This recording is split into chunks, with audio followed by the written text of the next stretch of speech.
The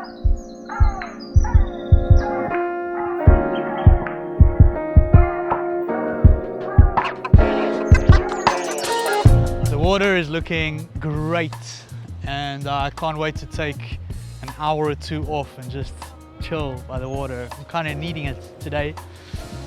But yeah, we're in the Lido, right? Or as the English like to say, the Lido, right? This is on the western side of Funchal. It's a beautiful day today, and in today's video, we're going to talk about the weather in the autumn, and also kind of letting go a little bit of a little secret that is the best time to come to Madeira is, in my opinion, the autumn or the spring. And we're going to talk a little bit about what you can expect when you come here in the autumn. What does it look like? You know, how to pack, these kinds of things. We're taking a little bit of a chill day, and we also got some new things to show you, which we're going to start right away with. But yeah, I can't wait to get in the water. Let's go and get a little aperitif and kickstart this video.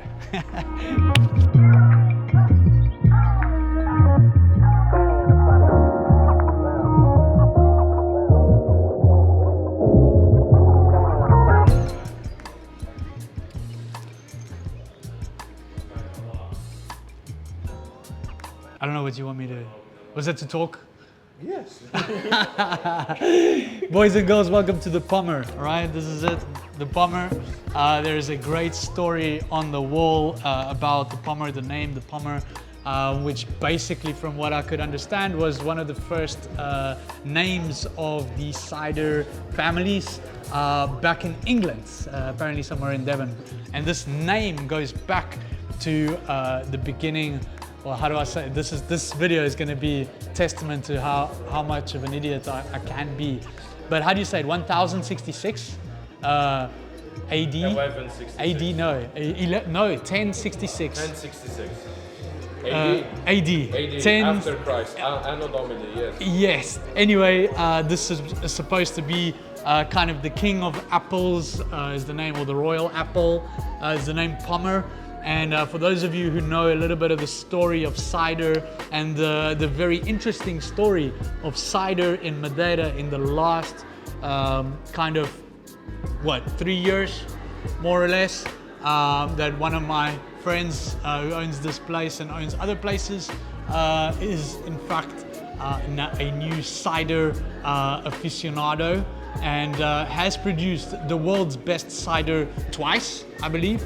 Very interesting thing that's going on here, but this video is not about cider, but I did want to point out that this place is new and looks like a great place to come and have a drink and of course try cider. So they've got ciders from all over the world, from what I can understand. So here we got Spain, France, Brittany, Estonia, Latvia, UK, Sweden, you know, Czech Republic, so as well as the Madeiran ciders.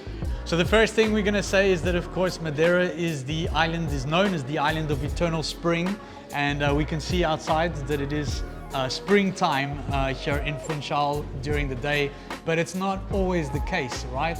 There's close to 20-something different microclimates in the island. Of course, most of us already kind of know what to expect, and I'm going to try and kind of transmit this idea to you guys. If you just want to know the facts, then you can go to the link in our description. We have a blog post about the weather in Madeira, and that breaks down temperatures, you know, in different times of the years, the water temperature, the temperature out here, what to look out for, all that kind of stuff. Today's going to be something useful for you guys. So we're going to talk about, you know, how to pack and what to expect in layman's terms, right? But before we do that, I wanted to show you guys, these are the 3 ciders that have won, and we'll double check if I'm 100% correct in this, but I believe each one of these won gold at the World Cider Awards, which is a hell of an accomplishment, seeing that the cider maker, Marcio, has only been making cider for like 3 or 4 years.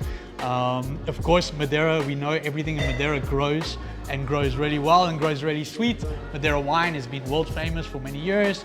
Our sugarcane and our rum is also prize winners and great rum amongst the rum aficionados. So of course cider is no different. It's all grown here, and of course due to the properties of the island, we get fantastic apples.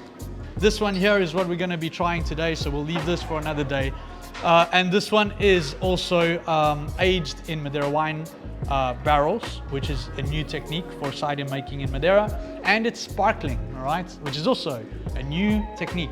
So what I love so much about this story and about all of this that we're seeing in front of us is the ingenuity and the innovation that these guys are doing. They're turning old traditions into something new and beautiful, and I love it. So thank you for everyone involved in Adega do Pomar, Quinta da Moscadinha, and now the Pommer, where it makes it very easy for you guys to come out here to have a glass of cider or a cocktail, even a meal.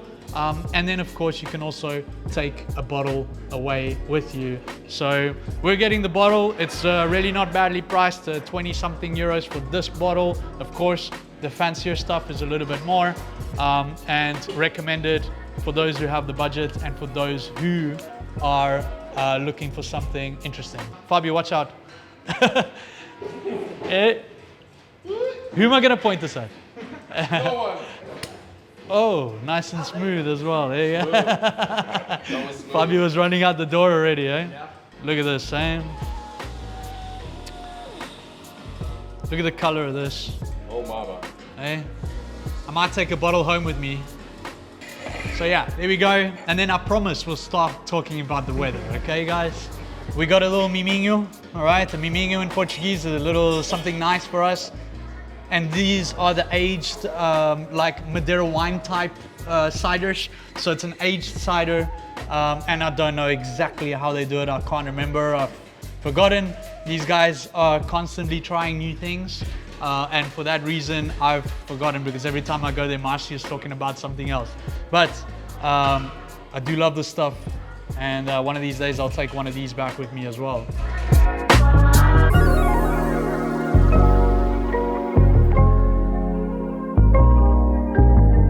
For those of you who know me, you know that I moved to Madeira about 16 years ago. When I arrived here, it was the 29th of November 2009, all right? I remember the date very clearly, and I remember that for the first 2 weeks of December, all right, was what I decided to take vacation before I started looking for a job and starting my life in Madeira. At the time, that was the plan. I was swimming every single day in the first 2 weeks of December, swimming in the ocean in the Lido, which is just around the corner here, the actual swimming complex of the Lido, or what you guys call the Lido. That is a paid complex that you can go to. I'm sure we've spoken about it somewhere, but if we haven't, then you know, it's a great little swimming complex out here on the west of Funchal. And basically I used to go there in the morning and I'd have a swim, and then I would head out in the afternoon to explore a little bit of the island and to enjoy myself a bit before I started looking for a job, all right? And to say that, why? Was to say that even in December, you can still go swimming. Nowadays, we live here and we feel that, you know, by November, you know, from like November to March, April, maybe April, you know, we don't go swimming as locals anymore because because it gets too cold. But really, the coldest it's gonna get is maybe 17, 18 degrees Celsius in the colder months. So the water, for most people who are coming, especially from cold places, you can swim all year, really. Halfway through September, there's still people at the beach, and it's still pretty warm down here in Funchal in the coastal areas. So the south coast, of course, everything that is south coast is the best weather. And I want to actually kind of show you a little bit of the webcams. Yes, the weather changes in Madeira quite often. So if you're coming in the off season, right, and that is autumn, spring, and even winter, be prepared for fluctuating weather. Here by the coast is going to be the most kind of gradual or consistent, but up in the mountains, it'll be very different. So today at the top, it's actually quite clear, one of those above the clouds days, as we can see here in Achada do Teixeira. Boaventura is actually cleared up. It was looking pretty rough on the north coast. Eira do Cerrado was looking great. So it was looking a lot more bleak this morning. Actually, Mexico, you can see, looks like it might be raining. So there is rain happening today. Pico do Arieiro, you can tell there, it's quite clear, and there's even some people doing the hike. You can tell all of this from the webcams. There you can see Portela is a little bit cloudy, of course, being on the east side, on the other side of Mexico. So the east side today is looking a little bit rough. A little bit of cloud up there on the plateau. Ribeira Brava is still nighttime. And then of course Santo cloudy as well. So that's kind of, you know, what it is. You want to check out the webcams, which again we've done in another video. You can check on our channel, we're full of these videos. But that's one of the tools you're going to use is the Madeira webcams. You put that into Google and that's going to show you what the rest of the island looks like. General rule of thumb, south coast, the whole of the south coast is going to be the best weather in terms of like what you're looking for. Sun, you know, vacation weather. North coast is a whole different story. We'll talk about that in a bit. Let's go and have a swim. You know what's the greatest thing about September and October is that the kids are back at school, right? So it's a little bit quieter at the beaches and it doesn't look like you've got all these local kids running around and causing a ruckus, which is fine, right? But for those of us who want to relax, this is a great time to be here.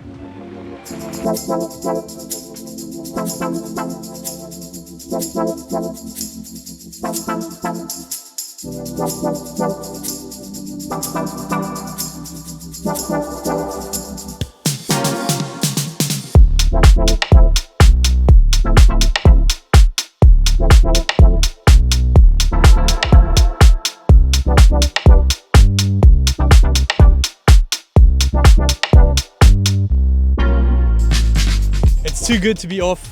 I'm loving the time off actually. But I did want to point out that if you are coming to swim in Madeira in this time of the year, the water can be a little bit rougher, right? So in the summer, usually it looks like this. June, July, August, it's quite calm, especially on the south side. But if you're coming in the autumn, right, there can be bigger waves, stronger currents, so you have to really be careful here on the water. If it looks dangerous, stay away. If there's warnings, stay away, right? I don't want to incentivize people to come to these beaches to then get hurt and to get in trouble, you know, at the kind of least case, right? So you have to be very careful getting in and out of the water and make sure that the water is calm when you come here.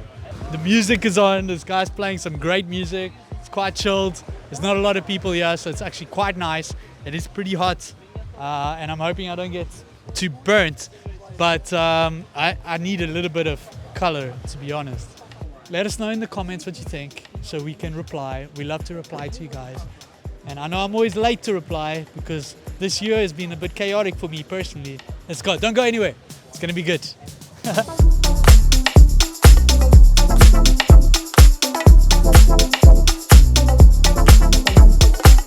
Dude, I love Magnolia. Should get that. We can do Magnolia. Like one Magnolia. The chicken, the shrimp, the And when bacon. should we do a hot dances? Oh. Should we do one pepperoni, one Magnolia? Two normal ones, yeah. Two normal ones. Yeah.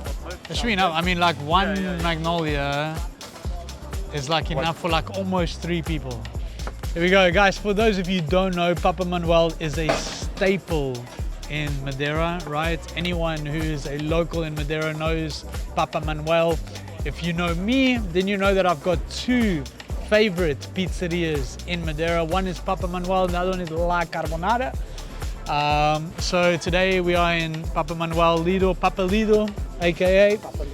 If you're on the promenade, you can come out here and have a real Madeiran pizza. And there are real Madeiran pizzas, right?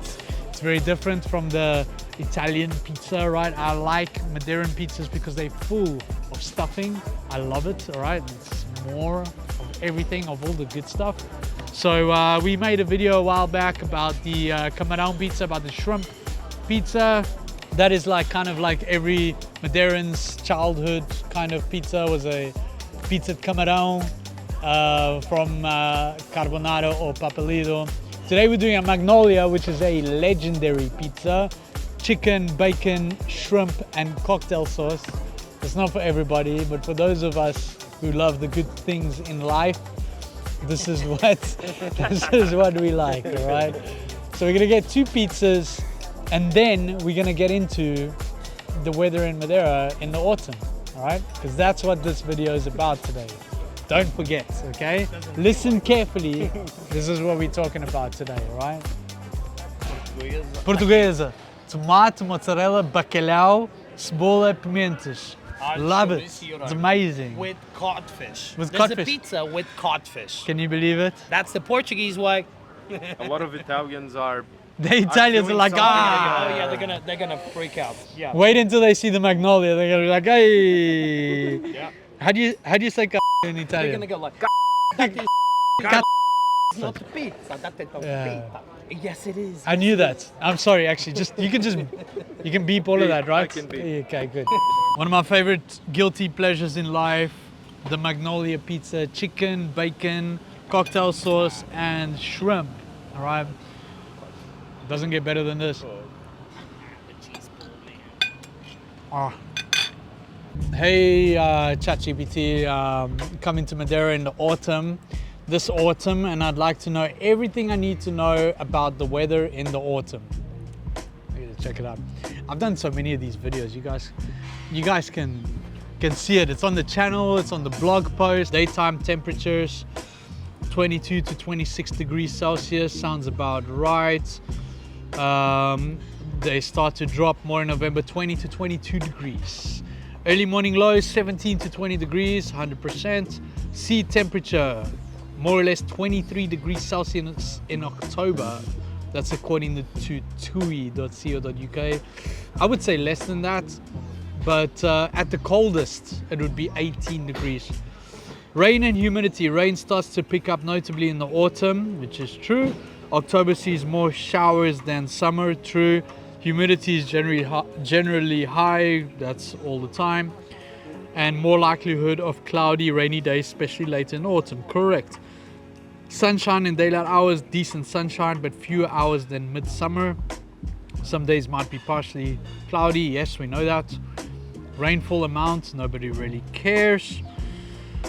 And Madeira is mountainous with steep terrain, and the weather can be significantly depending on where you are.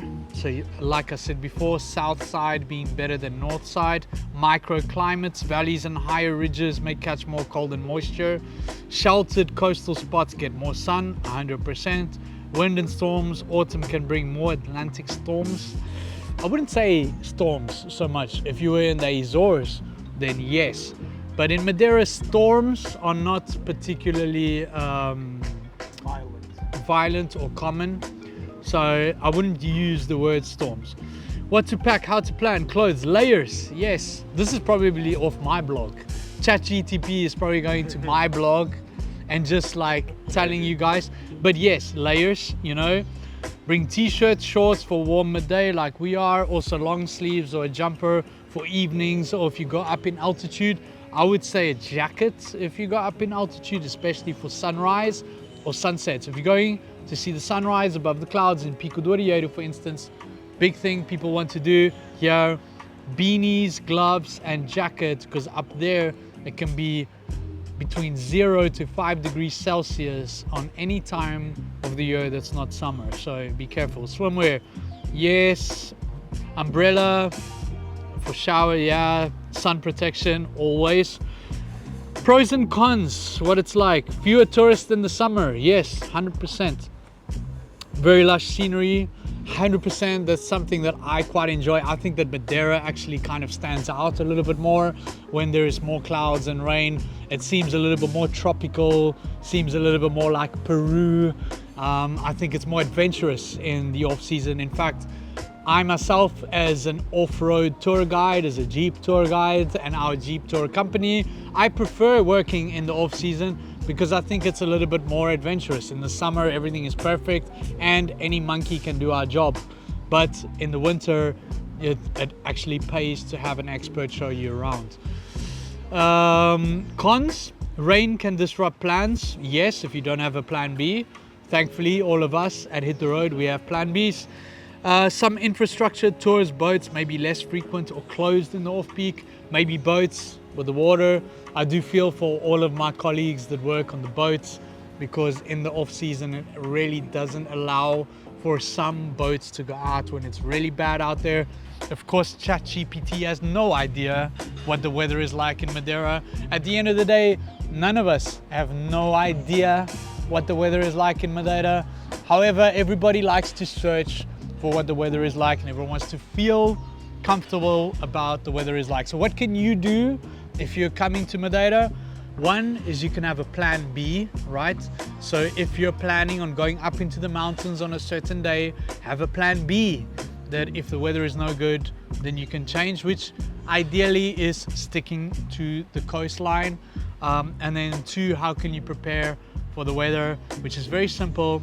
If you're going up into the mountains, bring layers, and then for the early mornings and the early evenings, long sleeve tops and jackets as well. Otherwise, you can kind of prepare for spring weather, you know, shorts, t-shirts, closed shoes for the coastline, for around Funchal, for during the day. That's the best thing you can do. And again, you can check out our blog where we get into temperatures and things like that. You can check other videos on this channel. And you know, you cannot worry so much about the weather. I think that people worry a little bit too much about planning the perfect time. It's not about that. And remember, if you want to have a great time in Madeira, there's no better way to do it than to do it with a professional, to do it with a tour guide, be it us or be it someone else. There's no way that you can know more than we know about this island. It's just impossible. Just like if you come from California, there's no way that I can know more about California doing all the research that I want to, that I can on the internet, asking ChatGPT and everything. There's no way I can know more about California than a Californian. So there's no way that anybody can know more about Madeira than a Madeiran, right, who lives here, and no more than a Madeiran who works as a tour guide exploring the island. We are the professionals in this stuff. So if you want to check it out, forget the craziness, all right, go ahead to hittheroadmadeira.com, use the code Hugo for President at checkout and you get 10% off of your booking. Trust me, it's the best way to see the island. And if not, go and check out all the other videos that we have here. You can also check out our Patreon account where there's loads of free resources on how to tackle Madeira, including a free first time in Madeira video where you can sit down and I will be explaining everything you need to know in regards to weather, where to stay, what to do, where to eat. All of that kind of stuff is in our Patreon account, free of charge. So all the links in the description. And I think that's about it. Andre? Let's hit the road. Let's hit the road. You're only like, 3 minutes late for your meeting. Yes. I'm sorry. No worries. So we're gonna leave now. We're gonna pay and we're gonna leave. And You're gonna do a penalty. I got a penalty. Yeah, penalty. A good thing I'm not driving, eh? Good thing I'm not driving.